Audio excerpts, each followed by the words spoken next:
Am I the bad person for telling my cousin that she is no longer allowed to be a bridesmaid in my wedding because she wants to bring her boyfriend, who is my ex, and I don't want him there? My cousin is currently dating my ex, with whom I ended things amicably. Although I no longer have feelings for him, I do not want him at my wedding, a day that is incredibly important to me. I do not want him there to potentially overshadow the happiness of the occasion. Additionally, their relationship is still quite new, and I worry that if they break up, my cousin will be glad that he is not in any of the photos. When my cousin brought up the issue of bringing her boyfriend as a +1, I told her that she could not bring him. She became upset and tried to argue her case. Feeling frustrated, I finally told her that if she insisted on having him there, then I would rather she not be there at all. Now she is angry with me. I understand where my cousin is coming from, but I feel that she is not considering my feelings and the feelings of my own partner, whom I also have to consider when planning wedding. Am I in the wrong for standing my ground on this issue? New story. I 29F have been babysitting my sister's 30 for F kids 6M and 4F for the past 2 years whenever she needed.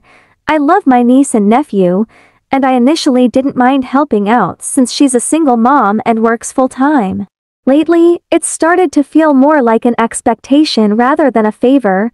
She often drops them off last minute, sometimes even during my own plans, and assumes I'll just adjust.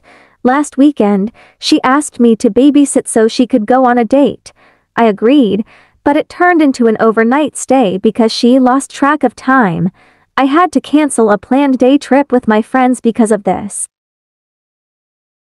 Finally told her that I need to start getting paid for babysitting or she needs to find alternative arrangements. She blew up at me, saying family shouldn't charge family for help and that I'm being selfish.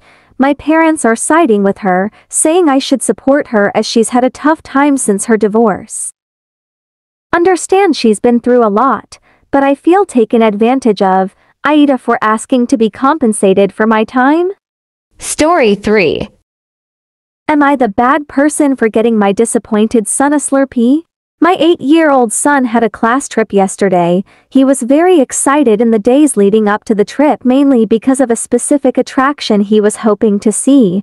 Unfortunately, the attraction is closed for renovations for the next couple of months, so he didn't get to see it. Though there were other things he liked and enjoyed, he was still super disappointed. When he got home, I asked him how the trip was, and he told me how disappointed he was that the thing he was most looking forward to wasn't available. I felt sorry for him. That sucks. And it was a nice day and we lived 3 blocks away from a 7-11, so I offered to take him for a slurpee and he agreed.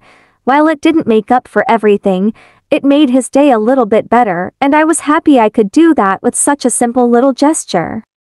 Well, my husband thinks I was wrong because kids need to learn how to manage disappointment and I didn't give him that chance. I would agree if, say, I had taken him to Target and bought $100 worth of toys, or, say, called the place and reamed them out for being disappointing. But it's just a slurpee. It costs a little over $1 and is close to home, so not some big production. It is in no way proportional to the disappointment. It was just a small thing to uplift his day a little. My husband argues that in the real world you just have to suck it up when disappointed, but I said that's not entirely true. Adults in the real world absolutely treat themselves to minor things when they have a rough day. It wouldn't be an excuse to run up the credit card, but it is not crazy or unusual to get oneself a slurpee or a chocolate bar on a tough day. Anyway, just wondering who's right here, AITA, and did I handle the situation badly by getting my son a small treat because he was disappointed?